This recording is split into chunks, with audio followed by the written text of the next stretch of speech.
What's going on, everybody? Hope you're all having a fantastic day today. Now, ladies and gentlemen, today we're going to be talking about Battlefield 2042 Season 1. Yes, Temporal actually went ahead and data mined some more information regarding Season 1 and the content that's going to be coming within that update. For anybody who doesn't know who Temporal is, he's an absolute GOAT in the Battlefield community. He's a data miner, and he has found so much information for Battlefield 2042 and also past Battlefield experiences as well. So his information is pretty reliable. Now, do keep in mind there is going to be some more stuff coming out in Season 1. He wasn't able to data mine absolutely everything, but the information that he was able to data mine is pretty useful in my personal opinion. I'm going to go ahead and read off the whole list here, and then I'm going to talk specifically about each and every individual aspect of this and why personally, I think Battlefield 2042 Season 1 is not going to be anything too special. Now, first off, it's a new specialist, Ewelina Liss. I don't know what that is. From Poland. Basically, the specialist ability is a guided rocket launcher. 2 new vehicles coming into the game, the Ra and the Ka. Both of these vehicles were data mined before by Temporal, so we got this information correct here.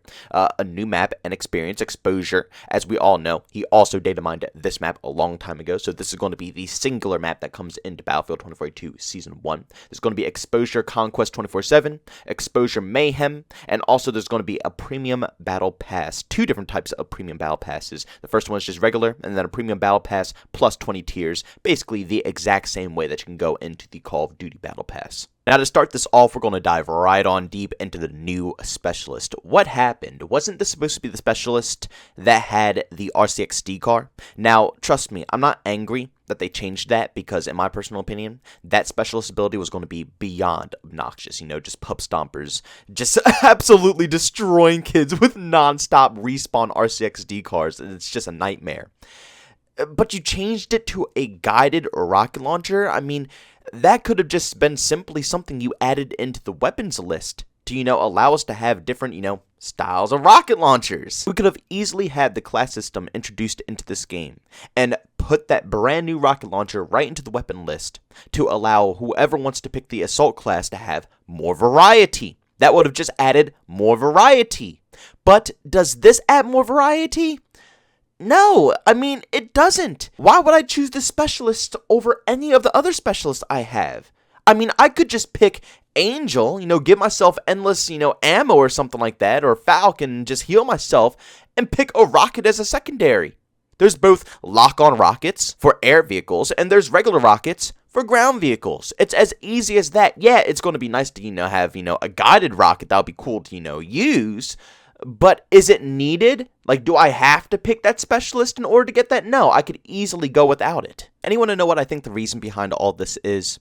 This is DICE's way of trying to cater to the class system now. This is going to be part of their, their changes that they're making. All the future specialists are going to be super dumbed down and given extremely basic equipment. Which I guess in the long run isn't the worst thing. If they, go ahead and balance all the current specialists out around this whole new mechanic, then maybe it'll turn out good. But at the end of the day, as we all know, this is not what the community wants when it comes to the class system. Just like they did with, adding beards and, more war-torn faces to the current specialists that are in the game. It seems like DICE, in my personal opinion, doesn't know exactly what we want. They're going to claim they know what we want because, that's obviously the best way to get, positive reactions from the community. But trust me, they do not know. And I don't think we're going to see any positive changes for the specialists coming anytime soon. Now, when it comes to the vehicles within this update, they're claiming it's 2, but in all reality, we're only getting 1 because, it's the same type of vehicle, basically. Well, same class of vehicle, but 1 per each team, so both team gets 1. So no matter what team you're on, it's not like if you're on the US team, you're missing out. Or if you're on the Russian team, you're missing out on the content. You know what I'm saying? They need to make sure everything's balanced out. So, in all reality, it's only 1 style of vehicle, but it's going to be 2, so it's 1 on each side. And I gotta agree with Jaws here. Stealth Helo sounds extremely toxic, I'm gonna be real. Especially when the game is already heavily revolved around, just straight up beastly vehicles. Pretty much everything in this game is an assault vehicle. Yes, there are little, what are they, ATVs scattered around. I don't even think there's dirt bikes or anything. I think it's just literally, sometimes on the rare occasion, ATVs and like a pickup truck scattered across the map.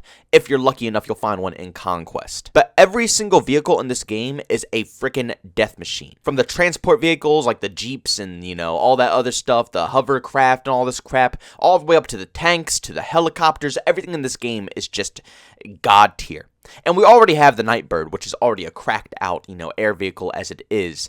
I don't know how a stealth chopper is going to, really help out for the infantry gameplay, especially when the community has been screaming saying the maps are awful in this game and they all are just so heavily catered to the vehicles. And now they're adding in 2 more extremely beefy vehicles to make the vehicle gameplay even more chaotic on these maps. It's just, I don't think this is going to turn out good. I mean, it's a good thing that we're getting stuff, I guess, but other than getting stuff at this point, I just can't see a positive side from that. And then, of course, the new map, which honestly, in my opinion, is probably the thing that I'm most excited for. I don't care about the new specialist. I could give 2 craps. The new vehicle, it's whatever. I'm more of an infantry-styled guy, besides in Battlefield 2042. I gotta say, in Battlefield 2042, the infantry gameplay was so bad that I mained at Nightbirds for a very long time throughout the whole beginning cycle of this game.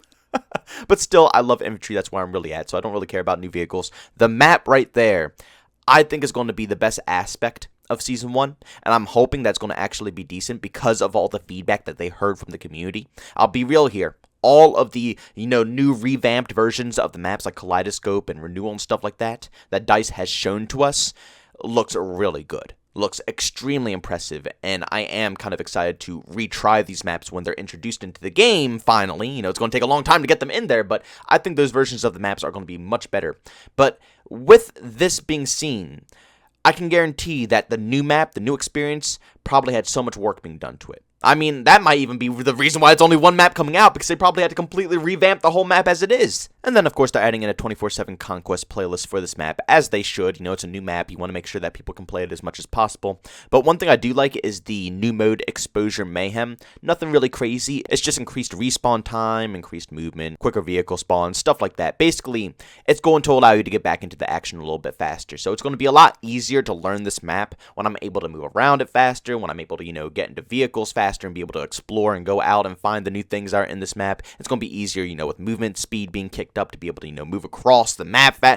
Altogether, that mode is going to be perfect to help us introduce our way into this map and learn it before we go into the official regular playlist. But still, at the end of the day, I already know you guys know exactly what I'm about to say. It is one singular map. You postponed this season for 1 map. And this is the content that we're going to see. Now, again, like I said, there's going to be weapons and gadgets being introduced into Season 1. But the majority of those weapons and gadgets are going to be coming from Portal. So we're practically not really going to see too much new content. When we do see new content, I'll make sure to, talk about it and let you guys know what's going to be coming into the game. But right now, we have no clue. But from what we see right here, the Specialist is going to carry a rocket launcher that could have been easily added into, just a gadget in the game. The vehicles, they're claiming it's 2, but it's technically only 1, just 2 separate styles for each team. And 1 new map. And, oh yeah, sorry, I can't forget the last part here, the premium battle passes. Oh yeah, more ways to spend money in a game that I already spent a ton of cash on that I completely regret.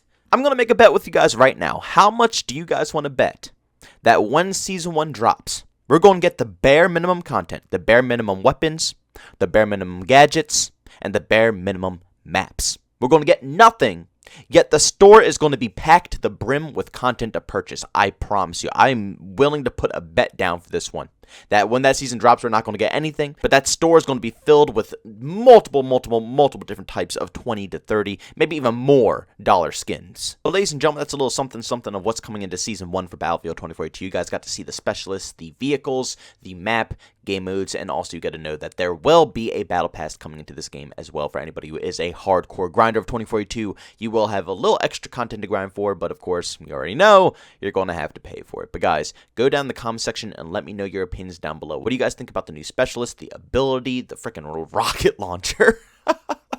What do you think about the video? The whole deal. Do you think Season 1 is going to help out Battlefield 2042, or are you going to think it's going to be a massive disappointment? Because in my personal opinion, like I said, a lot is on the line with Season 1. A lot. And if they mess this up, which I think they will, it's not going to be looking good at all. I guarantee we're going to see an all-time low when it comes to player counts in Battlefield 2042. But ladies and gentlemen, thanks so much for checking out this video. If you enjoyed it, make sure to leave a like. Moments I hate it, leave a dislike. Also, for brand new and drill content, don't forget to subscribe and hit that bell notification button. Also, want to chat me, there's two ways to do so. I have Twitter and Discord, both in the link down in the description. And also, want to catch me live streams of video games over on Twitch. Link that is in the description as well. But guys, thanks so much for tuning in. See you on the next one. Peace out.